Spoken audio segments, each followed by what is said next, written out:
Biasanya manusia itu seperti ini, yin yang sebaik-baiknya orang ada potensi jahat dalam dirinya yang belum terstimulasi. Sejahat-jahatnya orang ada kebaikan di dalam diri. Yang ini kalau kita sentuh terus ini mau besar.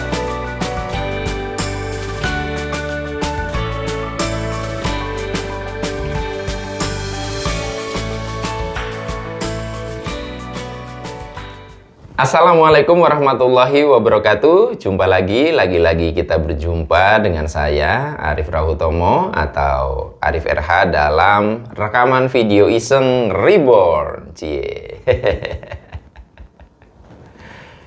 Ya teman-teman, dalam video kali ini tema yang mau saya angkat untuk dibahas judulnya sudah saya tulis, mengenali mabuk loa.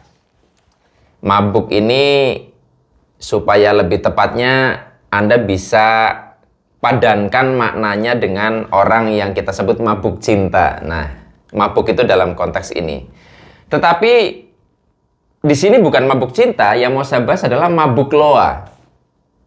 Nah, loa itu apa? Loa itu adalah law of attraction yang kalau diterjemahkan adalah hukum tarik-menarik. Konsep ini populer sekitar tahun 2006-2007 di Indonesia pada saat buku The Secret karya Rhonda Byrne mulai diterjemahkan dan beredar. Itu salah satu buku yang mengubah hidup saya juga. Tetapi sekali lagi kadang apapun yang overdosis akan bisa menyebabkan gagal paham. Teman-teman, apa sih yang mendorong saya untuk mengangkat tema ini? Karena saya itu sering mendapatkan WhatsApp, SMS, email, pertanyaan atau curhatan yang terkait dengan loa ini, dan di situ akhirnya saya berani menyimpulkan juga banyak orang yang mengalami mabuk loa dan mereka nggak sadar. Sebagaimana orang mabuk cinta itu kalau nggak disadarkan tuh nggak sadar gitu. Bisa jadi bahkan disadarkan pun nggak sadar-sadar. Anda yang mabuk loa nanti nonton video ini juga belum tentu sadar. Tetapi oke, nggak apa-apa. Kadang orang harus mengalami masa-masa itu. Saya pun pernah mengalami masa-masa itu. Nah, saya mau menyampaikan ada beberapa ciri yang saya renungkan itu, ciri orang itu mabuk loa. Ya. Jadi law of attraction ini adalah kan konsepnya bahwa alam semesta itu memiliki satu hukum tarik-menarik di mana kejadian-kejadian itu akan hadir di dalam hidup kita tergantung tarikan pikiran kita. Kayak gitu kan. Jadi pikiran positif menarik kejadian positif, negatif menarik kejadian negatif dan sebagainya. Seperti itulah. Oke. Saya tidak bahas detail karena udah pernah saya bahas di video-video yang terdahulu. Ada beberapa ciri Anda saya kategorikan sebagai mabuk loa. Yang pertama, ciri mabuk loa. Yang pertama tuh apa-apa loa, sedikit-sedikit loa. Anda punya gejala ini enggak? Jadi dikit-dikit loa. Oh ini loa, ini loa. Ya kalau di video saya bahas apa gitu tentang algoritma loa. Ya saya bahas apa tentang tabel kesadaran loa. Taunya loa doang. Ya nggak tahu yang lain. Taunya loa. Pokoknya semuanya loa. Ini seperti mabuk cinta itu. Ingin lagi makan, ingat kamu. Lagi mau tidur, ingat kamu. Mandi, ingat kamu. Semuanya tentang kamu gitu kan. Semuanya loa. Nah kalau misalkan Anda apa-apa loa, memandang kehidupan dikit-dikit loa, memandang peristiwa-peristiwa yang Anda alami loa, sedikit-sedikit hanya loa, Anda bisa ada kemungkinan mengalami mabuk loa. Kenapa saya sebut mabuk loa? Karena ingat loh, hukum tarik-menarik itu hanya salah satu hukum dari hukum yang begitu banyak di alam semesta. Kalau ibarat permainan sepak bola, itu kan permainan itu diatur oleh banyak hukum. Ada hukum handsball, ada hukum offside, ada hukum yang lain-lain yang menopang permainan itu. Nah, permainan di dalam semesta ini, kehidupan ini, aturannya tuh banyak, nggak cuman loa. Kalau misalkan Anda menganggap semuanya loa, berarti kan seperti sepak bola aturannya cuma offside gitu loh, nggak ada aturan yang lain.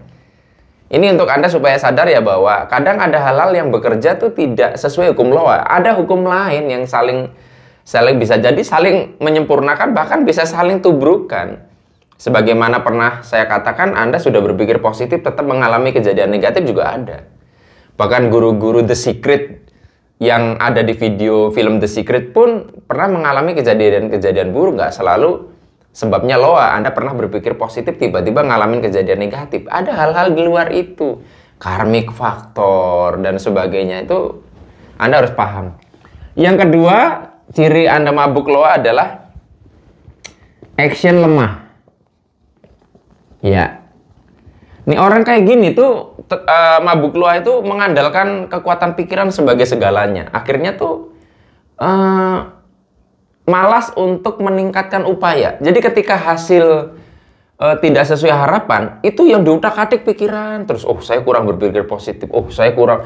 Yang hanya dieksplorasi, diperbaiki hanya pikiran. Padahal hasil kan tidak hanya dari sesuatu yang sifatnya mental ya, tetapi juga ada tindakan fisik di situ. Nah, saya amati banget orang-orang yang belajar Loa kebablasan. Anda bisa masuk ke grup-grup di Facebook atau dimanapun yang tentang Loa ini, itu jarang melempar wacana tentang action. Jadi dianggap bahwa action itu nggak perlu. Nah, kalau ada di antara Anda yang sampai berpikir seperti itu, berarti Anda termasuk mabuk Loa. Ketiga, ya, adalah suka mengharap-harap yang di luar kendali. Di luar kendali. Jadi misalnya suka pikir gini tuh, berkhayal-khayal ya, siapa tahu nanti dapat undian, siapa tahu nanti ada yang memberangkatkan umroh, siapa tahu nanti begini, gitu loh. Gini, sesuatu yang di luar prasangka, itu kalau Anda sangka-sangka, itu malah nggak datang. Namanya juga hal-hal di luar prasangka, jalan keluar di luar sangkaan. Hal-hal kayak gitu tuh datang kalau Anda tidak menyangka-nyangka. Jadi kalau Anda kebanyakan menyangka-nyangka tuh malah nggak datang. Itu satu ya. Yang kedua adalah orang yang suka mengharap-harap di luar kendali ini akhirnya tidak memberdayakan dirinya. Terus terang saya kalau mau cerita-cerita dikasih duit banyak sama orang dan sebagainya, banyak kayak gitu, kejadian kayak gitu, dikasih emas.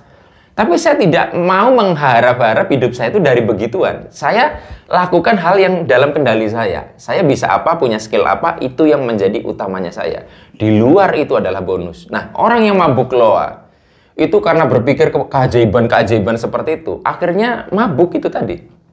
Saya sering loh mendapat SMS, Mas, apakah ini saya hasil dari praktek Loa saya ya? Dia mengirimkan screenshot, dapat SMS undian berhadiah. Padahal itu jelas adalah SMS penipuan. Anda kan kalau punya handphone pasti dapat SMS semacam itu kan. Itu kan SMS penipuan. Nah, itu kalau orang yang mabuk Loa, itu ketika dapat seperti itu tuh rasanya tuh, wah ini Loa gitu loh. Nah, kalau Anda udah punya ciri-ciri seperti ini nih, ya kalau menurut saya sih cepatlah sadar gitu loh. Ya, cepatlah sadar, kembalilah ke alam nyata. Hidup nggak cuman Loa. Nah, sekarang pertanyaannya, kenapa sih orang kadang bisa mabuk seperti ini ya? Ini ciri-cirinya nih. Ada beberapa sebab yang saya amati ya. Sebab orang mabuk Loa. Sebab mabuk Loa. Satu, ya. Apa ya? Tidak utuh. Jadi dia memahaminya sepotong-sepotong ya. Misalnya dia belajar Loa hanya dari salah satu video saya. Misalnya saya membahas tentang hukum Loa di satu video. Padahal kan saya udah bilang bahwa video saya kenapa sebaiknya ditonton berurutan. Karena satu sama lain saling menggenapi dan saling menjelaskan. Saling melengkapi. Bahkan bisa saling mengkontra karena supaya tidak kebablasan. Teman-teman, Anda kalau misalkan baca buku, memahami Loa hanya baca buku The Secret, itu Anda pemahamannya pasti tidak utuh. Seharusnya Anda membaca buku The Master Key System. Anda harus baca buku The Science of Getting Rich, karyanya Wallace de Wattles, yang menjadi rujukan Rhonda Byrne ketika merumuskan buku itu. Kemudian Anda juga perlu baca bukunya Abraham Hicks. Aku lupa sama siapa gitu. Jerry Hicks, Abraham Hicks kalau nggak salah. Itu juga sebenarnya yang menginspirasi dari Rhonda Byrne. Nah, karena Anda tidak memahaminya utuh, akhirnya mabuk. Biasanya orang yang nggak paham utuh mabuk. Seperti orang kenapa bisa mabuk terhadap satu ayat tertentu. Sehingga dia misalnya memusuhi yang lain agama, kalau ada agama Islam. Karena dia tidak memahami agama utuh. Dia tidak memahami dalil yang lain. Dia hanya memahami sepotong-sepotong. Oke ya. Kemudian yang kedua adalah tidak modal. Banyak orang itu tidak mau modal untuk belajar. Ya, kebanyakan yang belajar loa lalu mabuk itu tuh hanya membaca artikel-artikel di medsos, hanya nonton video-video gratisan. Saya sarankan Anda kalau mau belajar loa tuh silahkan ikut trainingnya tuh. Ada bahkan secara online tuh, langsung dari guru-guru The Secret-nya tuh, bisa webinar. Ya memang bayarnya tidak murah, tetapi Anda akan memahami utuh. Nah, seringkali orang yang tidak mau modal, sukanya gratisan itu pemahamannya tidak utuh. Jadi ini saling terkait. Jadi saya boleh bilang ya, channel saya termasuk berusaha untuk memberikan sesuatu secara utuh walaupun gratisan. Dengan syarat Anda mau menonton semuanya. Video saya ditonton. Karena itu saling melengkapi. Cuman Anda juga sepotong-sepotong. Itu repotnya. Nah, sementara kalau kita ikut sebuah kelas berbayar, itu kita dipaksa untuk tidak sepotong-sepotong. Akhirnya pemahamannya utuh. Ya. Oke ya, nih tidak mau modal. Yang ketiga, yang pasti jelas, malas. Jadi saya amati ada orang-orang yang mereka tuh sebenarnya mencari pembenaran atas kemalasannya, ya. Jadi karena malas bertindak, malas action, akhirnya tuh mencari pembenaran kira-kira bahwa bisa nggak sih hidup saya lebih baik tanpa saya harus berupaya. Akhirnya ketemu teori loa itu seneng banget gitu. Wah, ini berkah banget, bisa menjadi sebuah dasar untuk apa ya? Menjadi fondasi mengiyakan rasa malasnya untuk mengubah hidup gitu. Ya, itu sebenarnya hanya untuk memuaskan dirinya saja. Bertahun-tahun dia dengan pemahaman itu tidak berubah, bagi dia tuh kayak tidak penting lagi. Banyak yang seperti itu sampai sekarang sudah belajar loa, hidupnya masih gitu-gitu aja. Sebetulnya masih banyak sih ya, kalau mau didetailkan ciri-ciri mabuk loa, kemudian sebab-sebabnya dan sebagainya. Tapi saya kira nanti videonya terlalu panjang. Jadi harapan saya nih teman-teman, pahamilah sesuatu utuh. Saya itu ngajar vibrasi, tapi saya nggak mabuk vibrasi. Nah, banyak follower saya yang dia tuh hanya baca artikel saya sepotong-sepotong, itu mabuk dengan vibrasi, mabuk dengan tabel kesadarannya David Hawkins. Saya sendiri yang ngajar tuh nggak mabuk. Kadang tuh ya, motivator aja tuh tidak mabuk dengan positive thinking. Tapi kadang orang yang cuma belajar sepotong-sepotong dari dia, itu mabuk positive thinking, jadinya malah denial terhadap realita. So, teman-teman sih kalau saat di channel saya, terus terang, saya berharap Anda menonton video saya utuh. Ya. Pasti ada penjelasan di video yang lainnya, saling terkait, bukan apa-apa. Karena kita tidak mungkin membahas semuanya dalam satu video, nanti terlalu panjang. Makanya dipotong-potong dalam setiap video. Dan saya kenapa membahasnya juga ganti-ganti, kadang bahas ini, kadang bahas ini. Supaya saya tanpa, secara implisit dan eksplisit mencoba untuk memberikan pesan kepada teman-teman bahwa kehidupan ini tidak sesempit loa, apa-apa vibrasi, enggak. Kehidupan itu sangat kompleks, sehingga kita harus melihatnya dari berbagai angle yang mungkin bisa jadi satu sama lain seperti bertubrukan, tapi itulah hidup. Demikian, mudah-mudahan Anda yang mabuk loa segera sadar. Sampai ketemu lagi dalam rekaman video Iseng Reborn yang selanjutnya. Saya akhiri, billahi taufiq wal hidayah. Wassalamualaikum warahmatullahi wabarakatuh. See you.